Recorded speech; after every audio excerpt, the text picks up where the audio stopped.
ಆ ಬಾಲಕ ಸದಾ ಓದಿನಲ್ಲಿ ಮುಂದೆ ಇದ್ದ. ಎಲ್ಲ ಗೆಳೆಯರೊಂದಿಗೆ ಆಟ ಪಾಠ ಕ್ರೀಡೆ ಸೇರಿದಂತೆ ಎಲ್ಲದರಲ್ಲೂ ಚಟುವಟಿಕೆಗಳಿಂದ ಇರ್ತಾ ಇದ್ದ. ಆದರೆ ದೀಪಾವಳಿ ಹಬ್ಬಕ್ಕೆ ಮನೆಗೆ ಬಂದು ಮತ್ತೆ ಕಾಲೇಜಿಗೆ ಬಸ್ ಹತ್ತಿದವ ಈವರೆಗೂ ಎಲ್ಲಿದ್ದಾನೆ ಎಂಬ ಒಂದು ಸಣ್ಣ ಸುಳಿವು ಕೂಡ ಇಲ್ಲ. ಇತ್ತ ಮಗನ ನಿಗೂಢ ನಾಪತ್ತೆ ತಾಯಿಗೆ ದೊಡ್ಡ ಟೆನ್ಷನ್ ತಂದೊಡ್ಡಿದೆ. ಆ ಕುರಿತ ಒಂದು ವರದಿ ಇಲ್ಲಿದೆ. ದೀಪಾವಳಿ ಮುಗಿಸಿ ಕಾಲೇಜಿಗೆ ತೆರಳಿದ್ದ ಮಗ ನಾಪತ್ತೆ. ಒಬ್ಬನೇ ಮಗ, ಹೆತ್ತ ಕರುಳಿಗೆ ಸಂಕಟ, ನಿತ್ಯ ಹುಡುಕಾಟ.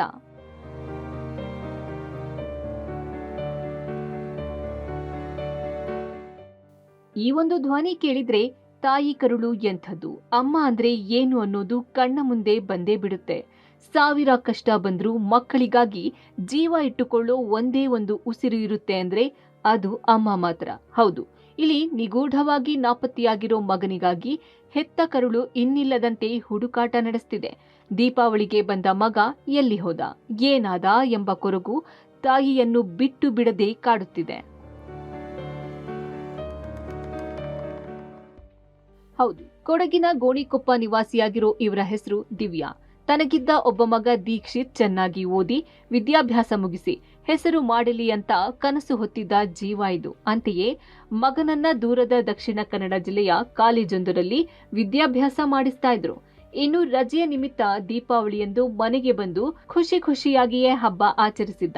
ಇನ್ನು ಒಬ್ಬನೇ ಮಗ ಅಂದ್ರೆ ತಾಯಿ ಪ್ರೀತಿ ಕೇಳ್ಬೇಕಾ, ಸ್ವರ್ಗಕ್ಕೂ ಮಿಗಿಲಾಗಿರುತ್ತೆ. ಹಬ್ಬ ಮುಗಿಸಿ ಕಾಲೇಜಿಗೆ ಹೊರಟ ಮಗ ದೀಕ್ಷಿತ್ ಮತ್ತೆ ಮರಳಿ ತಾಯಿಗೆ ಫೋನ್ ಮಾಡಿಯೇ ಇಲ್ಲ. ನಿತ್ಯ ಮಗನ ಜೊತೆ ಫೋನ್ನಲ್ಲಿ ಮಾತನಾಡುತ್ತಿದ್ದ ಅಮ್ಮನಿಗೆ ಮಗನ ಹಂಬಲ ಹೆಚ್ಚಾಗಿದೆ. ಊರಿಂದ ಬಸ್ನಲ್ಲಿ ತೆರಳಿದ ಮಗ ಇತ್ತ ಕಾಲೇಜಿಗೂ ತೆರಳದೆ ಹಾಸ್ಟೆಲ್ನಲ್ಲೂ ಇರದ ಮಗನ ಸುದ್ದಿ ತಾಯಿಗೆ ಶಾಕ್ ಆದಂತಿದೆ. ಹೀಗಾಗಿ ದೀಕ್ಷಿತ್ ತಾಯಿ ಗೋಣಿಕೊಪ್ಪ ಪೊಲೀಸರಿಗೆ ದೂರು ನೀಡಿದ್ದಾರೆ. ಮಗನಿಗಾಗಿ ನಿತ್ಯ ಹುಡುಕಾಟ ನಡೆಸುತ್ತಿದ್ದಾರೆ. ನನಗೆ ಒಂದು ಫೋನ್ ಮಾಡು, ಇಲ್ಲ ನೀನು ಸ್ಟೇಷನಿಗೆ ಡೈರೆಕ್ಟ್ ಹೋಗು, ಪೊಲೀಸವರೇ ನೀನು ಕರ್ಕೊಂಡು ಬರ್ತಾರೆ. ನೀನು ಕಾಲೇಜ್ಗೆ ಹೋಗಿಲ್ಲ ಅಂದರೂ ಪರವಾಗಿಲ್ಲ, ನೀನು ಮನೆಗೆ ಬರಬೇಕು, ಇಲ್ಲ ನನಗೆ ಕಾಲ್ ಮಾಡಬೇಕು ಅಷ್ಟೇ ನಾನು ಕೇಳ್ಕೊಳ್ಳೋದು. ಎಲ್ಲೇ ಇದ್ರೂ ನೀನು ಆದಷ್ಟು ಬೇಗ ಬಾ. ನನಗೆ ನಾಳೆಗೆ 1 ತಿಂಗಳಾಗ್ತಾಯಿದೆ, 5ನೇ ತಾರೀಕು 1 ತಿಂಗಳಾಗ್ತಾಯಿದೆ. ನಾನು ಯಾವತ್ತೂ ನಿನ್ನ ಬಿಟ್ಟಿದ್ದಿದ್ದೇ ಇಲ್ಲ, ಒಂದು ದಿನನೂ ಬಿಟ್ಟಿದ್ರು. ಡೈಲಿ ಫೋನ್ ಮಾಡ್ತಿದ್ದೆ ನೀನು. ನಾನು ತುಂಬ ಕಷ್ಟ ಆಗ್ತಾಯಿದೆ ಈಗ ನನಗೆ ಹೇಳೋಕ್ಕೆ. ಈ 1 ತಿಂಗಳಾಗ್ತಾಯಿದೆ, ನೀನು ಆದಷ್ಟು ಬೇಗ ನನ್ನ ಈ ವಿಡಿಯೋ ನೋಡಿ ಬಾ ಅಂತ ಹೇಳ್ತೀನಿ ಅಷ್ಟೇ.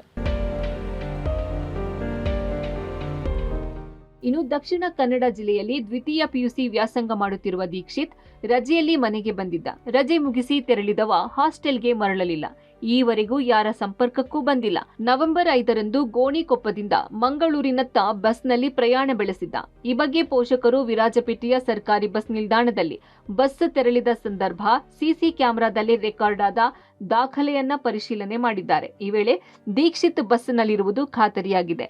ನಂತರ ಮಡಿಕೇರಿ ಹಾಗೂ ಪುತ್ತೂರು, ಮಂಗಳೂರು ಈ ಭಾಗಕ್ಕೆ ತೆರಳಿ ಬಸ್ ನಿಲ್ದಾಣದಲ್ಲಿನ ಸಿಸಿ ಕ್ಯಾಮೆರಾ ಪರಿಶೀಲನೆ ಮಾಡಿದ್ದಾರೆ. ಆದ್ರೂ ಮಗನ ಸುಳಿವು ಸಿಕ್ಕಿಲ್ಲ. ಸಿಸಿ ಕ್ಯಾಮರಲ್ಲಿ ಅವನು ನಮಗೆ ವಿರಾಜಪೇಟೆಯಲ್ಲಿ ಕಾಣ್ತಾನೆ. ಅಲ್ಲಿಂದ ಮಡಿಕೇರಿ ಆಗಲಿ, ಸುಳ್ಳಿಯ, ಪುತ್ತೂರು, ಮಂಗಳೂರು ಎಲ್ಲಿಯೂ ಕಾಣ್ತಾ ಇಲ್ಲ. ಎಲ್ಲ ಕಡೆ ನಾವು ಹುಡುಕ್ತಾ ಇದ್ದೀವಿ. ದಯವಿಟ್ಟಪ್ಪ ನಮ್ಮ ಮನೆಗೊಂದು ಫೋನ್ ಮಾಡಿ ಮಗನೇ, ನನಗೆ ಏನು ಹೇಳ್ಕೊಳಕ್ಕೆ ಬರೋದಿಲ್ಲ ಕಣೋ, ಅಮ್ಮ ಸರ್ ಅಂತ ಬಿಟ್ಟಲ್ಲಿ ಇದ್ದಾರೆ. ನನಗೆ ನಿನ್ನ ಯಾವತ್ತೂ ಮರೆಯೋಕ್ಕಾಗಿಲ್ಲಪ್ಪ, ನಾವೆಲ್ಲ ಸಾವುತರ ಇದ್ದೀವಿ.